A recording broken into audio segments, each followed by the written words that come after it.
this is a formal part. Now we can have, a real conversation. So Danae, we met many, many years ago in IDFA Film Festival. I was with my first movie and you were with also your first movie. And I want to begin with many of your movies are actually what we call family, kind of personal movies. But they're actually dealing with issues of identity, exile, inner exile, home, and so on. So can you tell us a bit about your other films, your personal films, and then we'll go to the sister song. Thank you, Docu.Text and the National Library of Israel and Anat for being here. It's really wonderful to do this Q&A with you. And yes, my work has had a certain evolution, I think. It's a parallel path. My first film, which was at IDFA, was called Another Road Home. And actually it's screening now in Israel on the Docu open platform. And this film was my first film that I decided to basically embark on telling the story of Israel and Palestine through the point of view of two families, one which was my own.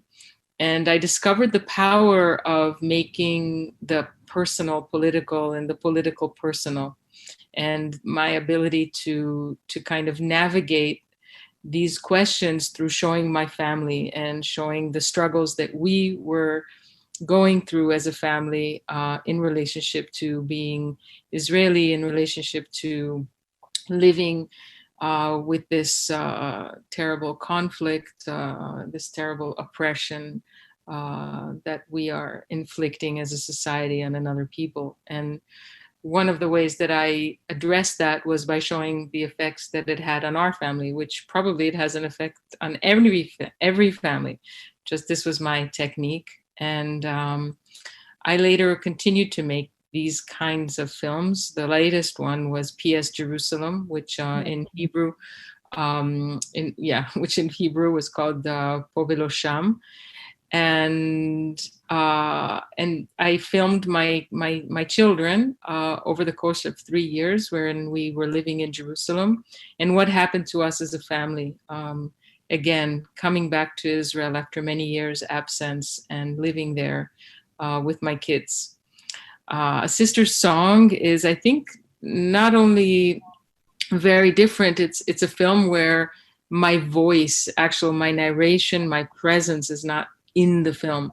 But I feel that what happened is that my camera was very present. And since I did the camera work for this film, the main journey was done. I did it in collaboration with Itamar Mendesflor, but Itamar's images are really the very first ones where it's just kind of a landscape of the sisters, of where the monastery is. But I did the trip alone with Marina, and I think that I was there present through a landscape. It's okay. I was present. Yes, I was present. I was present there in the sense that my regard, my look was there in terms of my camera work, and so that's a way that I think is also very personal, but in a very different way. It's very interesting for me. This film is very special, looking at your filmography in terms of, also the style, the style of the filming.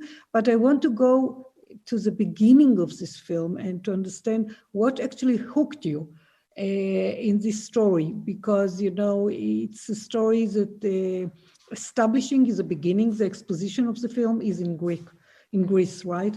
And so we know that, to decide to do a film in documentary, it's a voyage. And so it's not an easy decision, what makes a story or a conflict, or, to really worth following and understanding what actually we are looking for in terms of the plot, in terms of the relation, in terms of the figures themselves, what kind of conflict. So what actually drove you into this specific story of the story of those sisters? So I was making, Itamar and I were in Greece making The Patriarch's Room, which was a film that took place in the exact same monastery, just in the men's monastery. And one day, I think it was in Docu.Text, I'm not sure, but a year ago, this film. And Itamar, and we were sitting there actually on doing something completely different.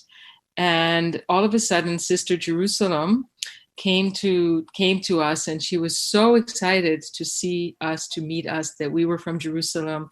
And she started telling us her story with such longing and such excitement that we were like feeling this actually a very strong story. And she actually had told me that Ilana Dayan from Uvda had filmed her in the past, and we went and we looked for that katava and that news article, and that's what began drawing me into this idea. But I asked Sister Jerusalem for Marina's telephone number, and it was only when I called Marina that I felt that I wanted to make a film, because I thought that I wasn't sure what I would be able to do with Sister Jerusalem. But when I met Marina and gradually became closer to her, I realized that this is a woman I really want to make a film about. So it was actually Marina and the encounter with Marina that made me decide to pursue this film. And I think even more so when I filmed Marina as a character. And then I thought, oh my God, what I really would love to do is to make a film where you see two women on screen for almost the entire movie, and you don't see anybody else except for them two. And can I pull it off in terms of the dialogue and the interaction between the two of them? And that got me even more excited. So as I discovered more and more, and mainly became closer to Marina as a friend as well, I realized that how this film would kind of evolve. Because at first it was more of an investigation, in the sense of like what really happened. And then I realized that this is not going to be the core of the film, that the dialogue between them is the most important. And when you speak about it, first of all, I must tell you that, I saw just yesterday, second time, this wonderful film. And there is something very special about them and about the way you edited the dialogue. You're speaking about dialogue. There is such a beautiful dialogue, almost like it was scripted, which is really an achievement. And I want to quote something that one of the discussion when Marina and Tatiana are in Haifa, when she came to visit. And Tatiana says, in every family you have puzzles, right? Which is very universal. And so they say, she says something very beautiful. It's a question of what is, how you phrase the question. And just by that, you can get the real answers. So I want to ask you to phrase a question. What is actually the question that you were following through this film?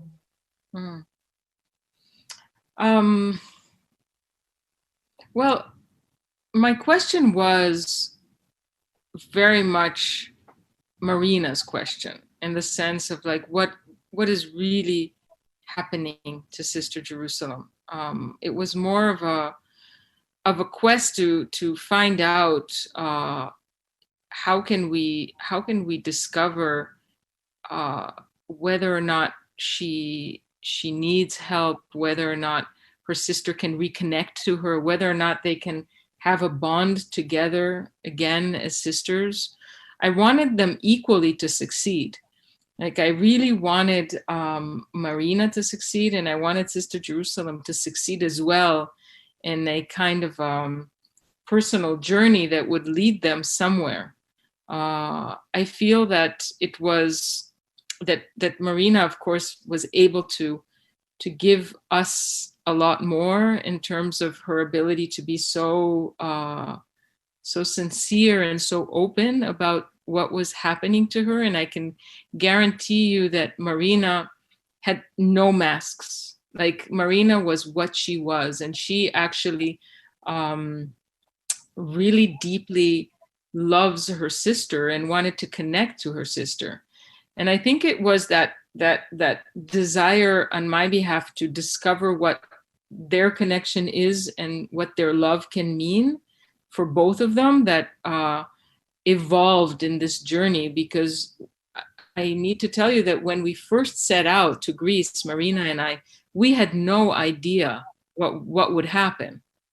And so I was gradually evolving with Marina and trying to film it in such a way as well that allowed space for these questions to change and these questions to become more complex.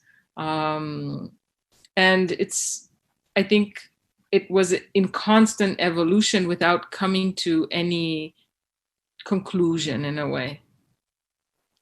Right. I mean, I think that through the plot itself evolves through, you know, this journey of trying to, first of all, to meet, you know, because they didn't meet for so long. And so there is many questions about what actually really draws them apart, right? Because, and what is, each one of them, of course, is very separating in what she find like, you know, her way in life, so-called. What I find very touching and fascinating was that in some way, for me, both of them were in kind of inner exile. I didn't felt, you know, any of them was, you know, the types, you know, she was as successful in terms of inner self, you know.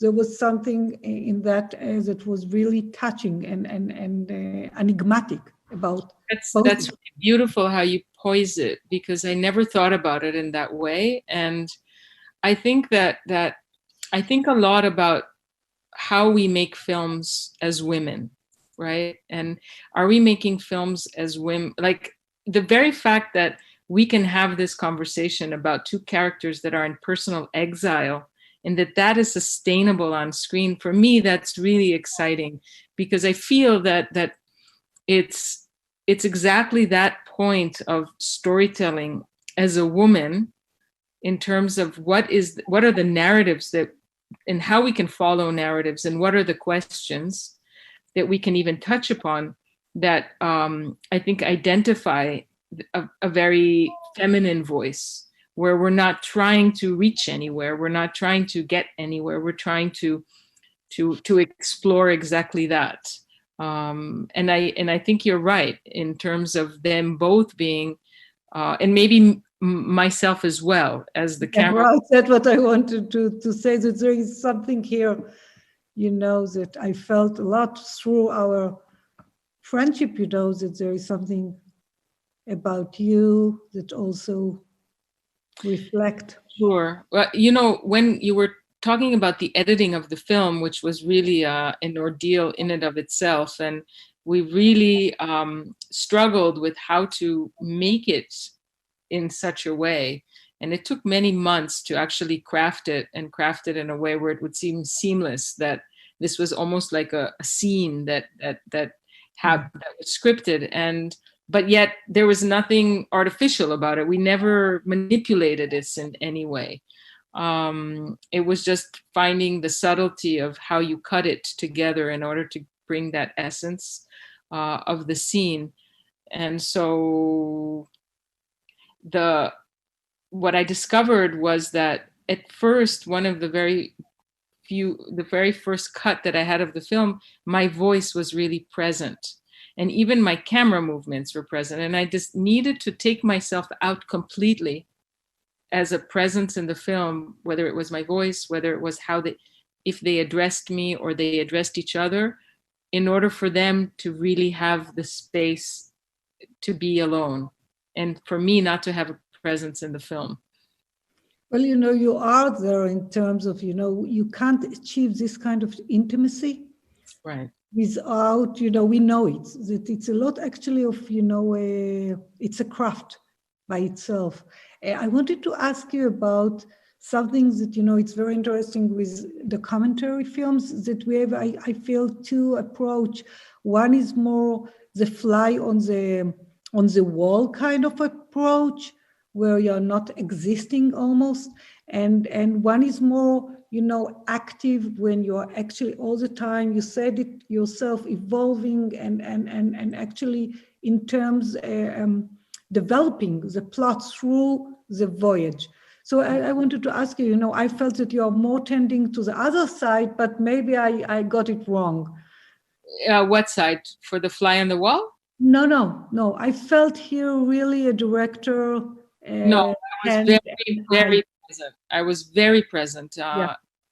I think what works in this film kind of magically, in a sense, is the fact that you don't feel me as a presence in terms of my voice, but this interaction between the two of them would not have happened had the camera not been there. So I'm kind of the channel upon which this is happening. So I am part of the conversation without being an active part of the conversation in the final edit. Yeah, so I felt it very much. I felt you. Very also, much.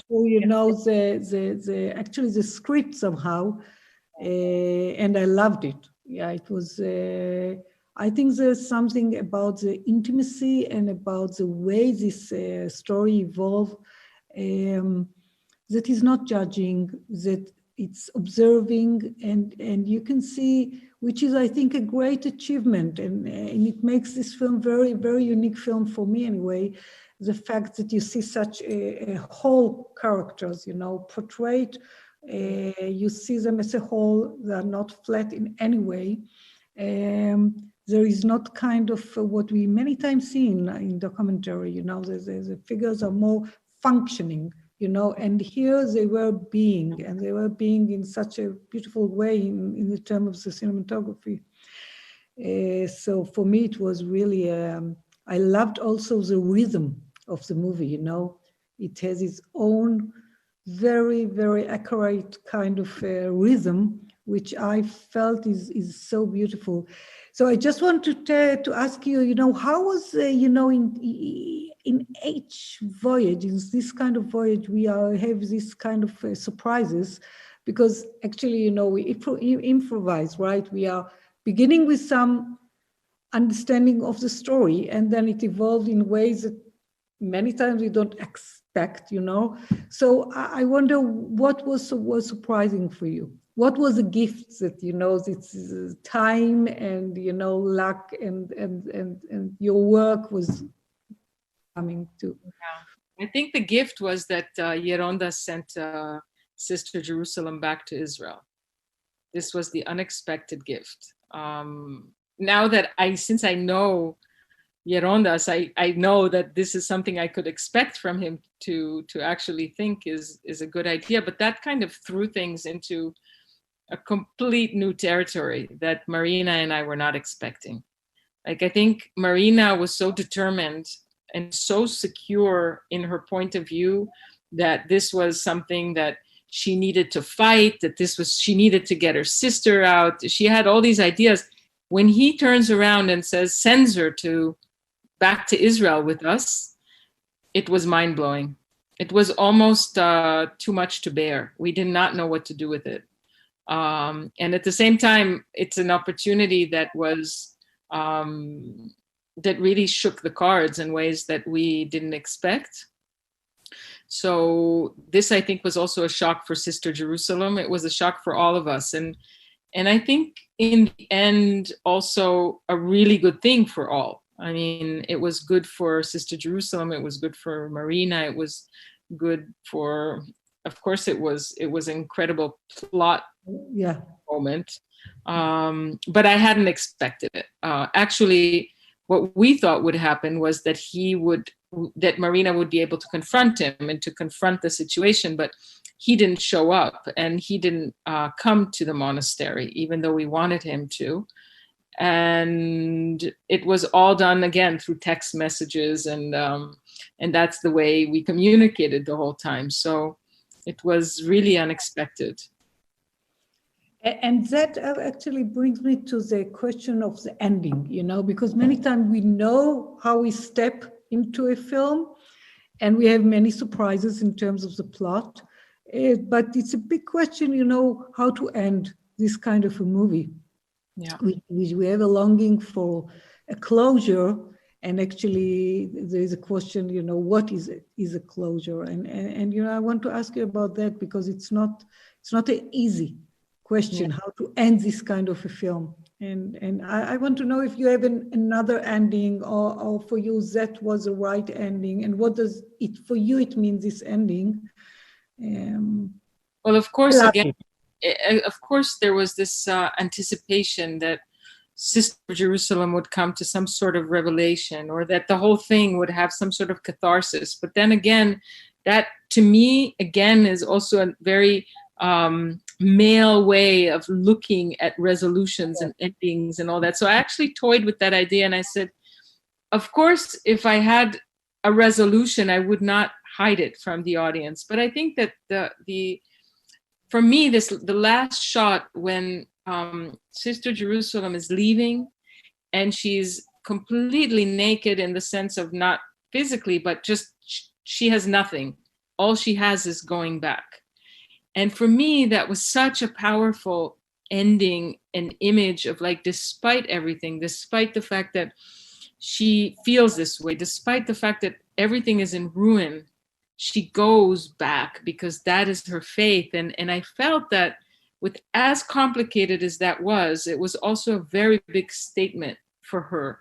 And to say, I don't need to evolve and explain what it is that I am deciding to do. And so that last image of Tatiana and Marina in the train, and Marina just kind of, it's a very, very, very long shot where she's contemplating, and she knows she doesn't have the answers. That to me is a very real and emotive ending to a story that has no ending. Yeah. Well, yeah, I think that the question of the ending, it's also a question what we actually we reveal through the puzzle of this family. That was so much wrong, and I feel that for me there's a code. Let's say it's this inner exile that both of them are in this state.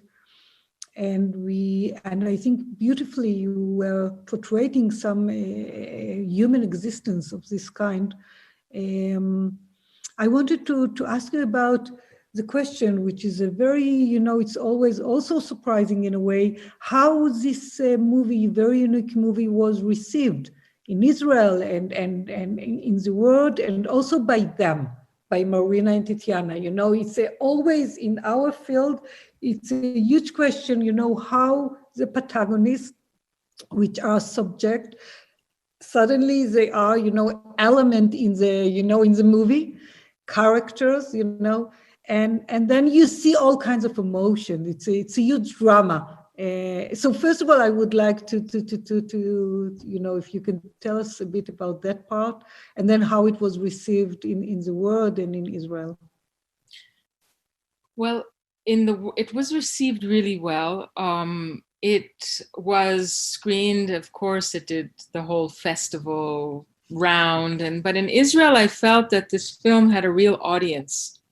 I think Israeli documentary films are so advanced in terms of how they challenge what a story is, and how and filmmakers in Israel really look for answers in terms of the actual form of documentary.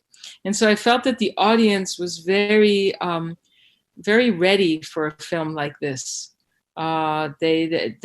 Israel was a really wonderful surprise for me, and also a painful surprise because I was missing being there so much, and I said, what's the point of my living in Montreal when my audience, and I still believe that deeply, is my audience is in Israel, and I love the way people talk about films there and think about films and what it means for people. It's a strong experience as a filmmaker for me. In apropos this inner exile, and of course Marina and her family and her mother really loved the film and were behind the final cut. And I always show my characters the film before I close Lock Picture, because I really believe that they should have the first call in saying whether or not the film is okay for them and how they feel about them, in reason, of course, because we spend all this money and we can't just say, okay, well, I don't like the film and that's it. That just doesn't work. And especially since everybody agreed to the terms. So it was very strong for one side of the family. The monastery and Sister Jerusalem didn't accept the film at first. Really, what does it mean? First of all, I want to tell our audience, and also for you, that it's very unique also to show a rough cut, what we call a rough cut, right? There's the last version, the version that we want to make the movie, to make a movie. This is a movie, our movie. So it's not trivial. It's something very special to you, I think, and I feel this is your way. You're doing your way, and so what happened with them, with Sister? Well, there was, you see, this was the dilemma all along, because I'm not a Christian and I'm not and I don't abide by Christianity in the sense of respecting what is possible and what is not, and showing the personal life of a nun was not something that, according to Christianity, according to the monastery, was something that I was allowed to do. On the other hand, not aware that she was. No, they were completely aware. It was crazy because we had filmed, although I wasn't hiding what I was filming. So I felt that by her going back to the monastery in such a way, I felt I was being so honest. And I said, I had made this film before, which was The Patriarch's Room. And I said, I made this with full honesty. And this is also a film that I absolutely made with total honesty.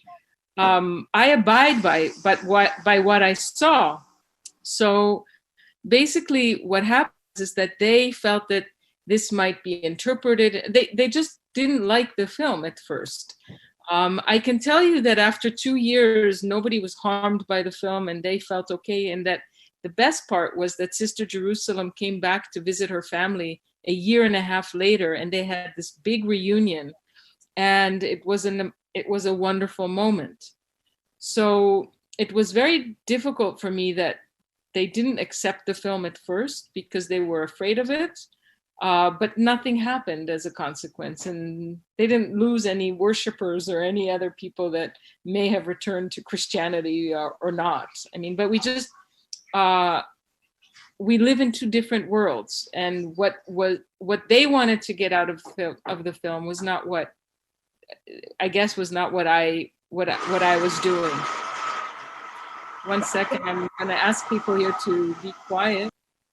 So I want to ask you, Danae, I mean, in terms, so you say something incredible. I mean, basically, I understand that this film actually changed reality. In many times with documentary, you would love to change reality. I think that, in many very delicate and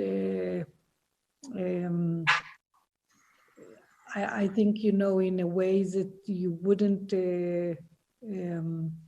predict, it actually did moved them to some kind of new ways of communicating.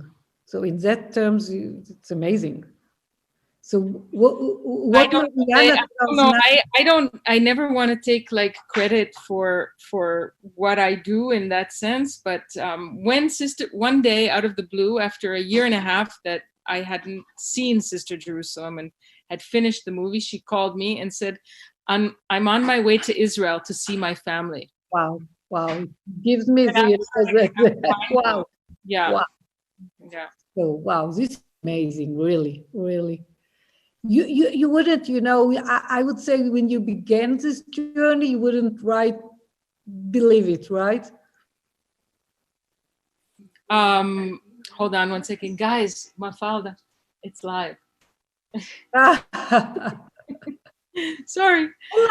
I like it. I don't know about the audience, but I love it. I love it. It's live. This is this is. So yes, I mean, would you imagine it? I didn't imagine it, and I have to say that one of the most painful things that can happen as a filmmaker is when people in your film have a problem with your film. This really is something that I can't live with peacefully. But luckily, everybody came together in the end, and it was okay. But I often feel that that it's such a difficult world to navigate. It's so difficult to make everybody, especially two opposing worlds of this sort. Right. So it was hard to make everybody come on board in the end. But I think in the end, when Sister Jerusalem returned to see her family, and her mother called me and she said, I'm so happy that we're all together again. Even if it was going to be the one time that they see each other ever again, for me, that was like, it meant it was worth making a film only for this family, for it, even if nobody else was affected. It was not like anybody else was going to be affected besides them, besides Marina and her mother and her father and her brother and everybody that met that 2 years later. Wow. It's very interesting because I wanted to ask you about the ethical element that we all face if you are, actually portraying real life, and you don't have any filter between the because in feature film, you script it, you can base it on real reality, but or real story, but still you have the language, you have, you do all kinds of elements of the language itself, of the film itself, that, make it in a distance. You don't have to touch the real feeling, the real reality. And I always feel it's very difficult, to make something so subjective into an object, because finally, when you close a movie, it's an object. Everyone become element. It's part of the composition. You organize them. It's become an aesthetic. It's.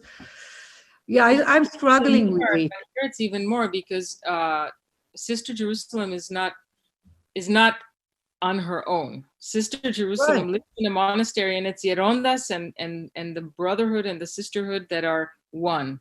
So my issue was not so much before Sister Jerusalem, it wasn't between Marina and Sister Jerusalem, it was between Marina, myself, and the monastery. Right. So what is right for the monastery is not necessarily what is right for the film world. But I can tell you that what my main objective was, I think in a real way, was not to show, of course, there are wonderful things that happen in the monastery. They're beautiful moments, and the way in which they care for one another there, and they cared for us as a crew was unbelievable. And there's so much beauty there.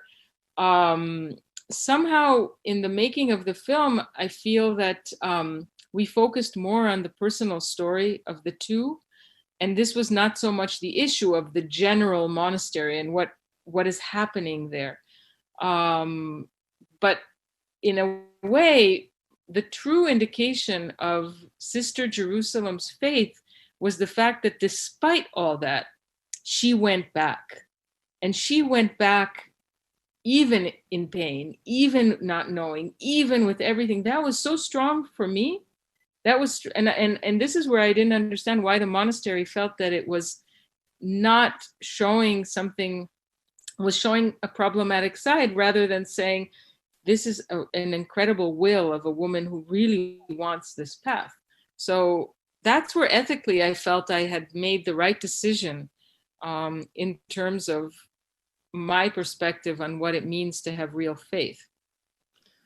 Yeah, and you know what? I felt, that the portrait of her was so sincere and so, in a say a whole, because we know through different text and literature that this spiritual voyage is a lot of struggles, and there are so many demons in the silence, right? Totally. And the fact that you are basically secure, but if you have to deal with your own past and with your own demons, and you can't completely. And I loved, in that sense, I loved the way you began the film with the playing of the shadows, and I felt it's a very much in that sense, a film that all the time between the light and the shadow, it was beautifully filmed, and it was this kind of tone playing between it, between the elements of the shadows, because not one of them, it was not schematic in any way. It was so real and so surprising and so not just surprising. I think it was very much as a being, and so you felt all the time the changing of this character, the moods, and the. But I'm not like in life, for example, I can tell you that the amount of time, and I felt so close to Marina and so close to Sister Jerusalem, and I sincerely love them both so much, and was very lucky, and not lucky, but like grateful to have their trust and their friendship. This film was built out of a very deep friendship that I had with both of them. And in a way, I was the conduit between them. But I felt that on one hand, I understood the monastery and knew the monastery really well. I wasn't coming there as a stranger. I was coming there after already having made a film, of knowing most of the people there, of knowing many of the sisters, of having lived there with them for many weeks, for over 2 years. Wow. And on the other hand, I knew Marina really well, because it took so much time to decide to go, that Marina and I established a real trustful relationship, something that's not easy for Marina, I think, and just to bring someone like me into her life. And not because of anything, just because I was a filmmaker, right? I wasn't somebody she chose to bring into her life. Right. But it was the trust that these two women gave me that allowed it to be that way. And that's where I felt that the real cinematic look became interesting. Look at the script. Looked and also the script or the story itself. I always tell to students or to myself that many times the depth of a film in documentary is based on exactly what you are describing. There is some kind of intimacy and trust, because these people, usually they bring their most intimate feelings to us, and to the audience and to the world, and we portray them. It's a portrait actually. So they need to believe that we can actually know how to tell a story and their story. So it's I felt that it's a beautiful. It's like, for me it was kind of a masterpiece. I enjoyed so much to see it again.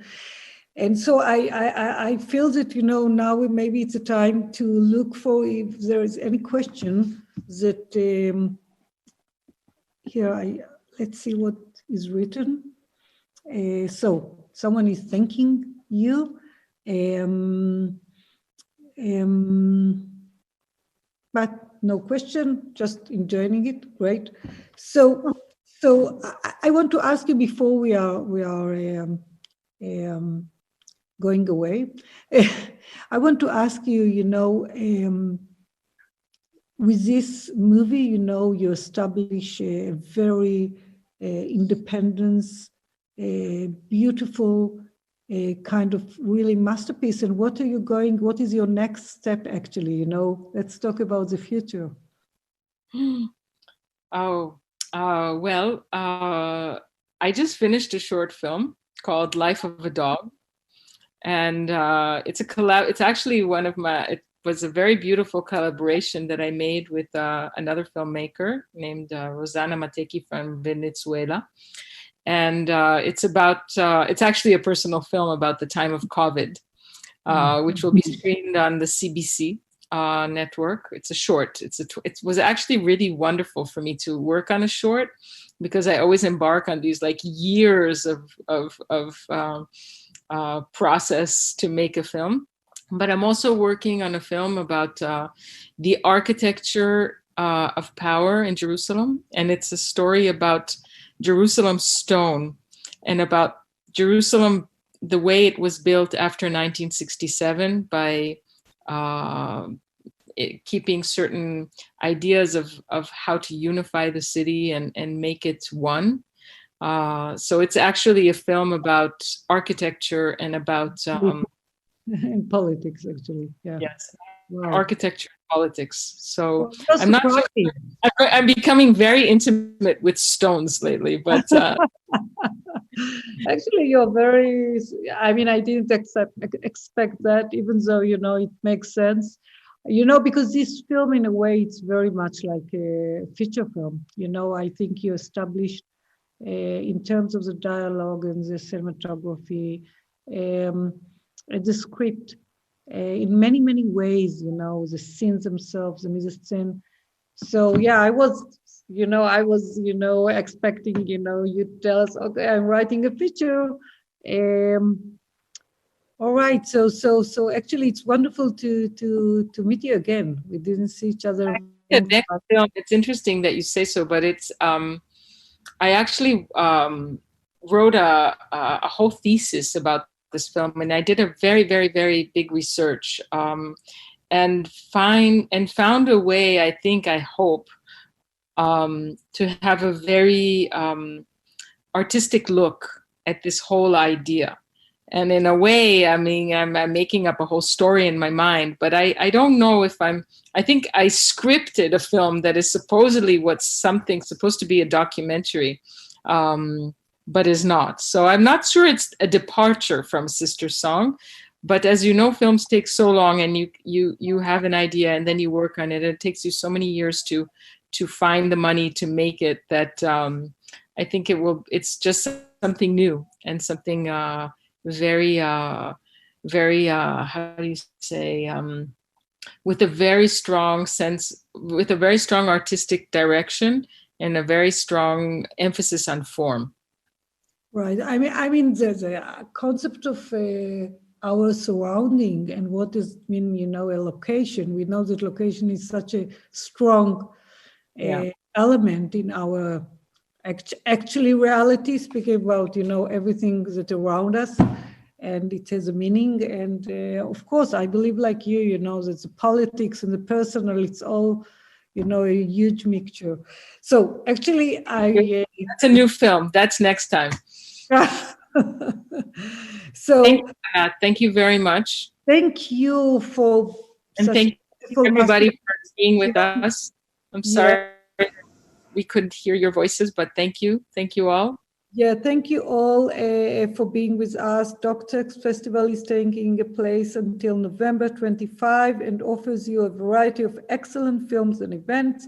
All information on the festival website. So this is the formal part. Thank you so much. Really, thank you. Amazing. Bye-bye. People will rush to see this masterpiece. Anna, thank you. All right, thank you. Bye-bye. Bye.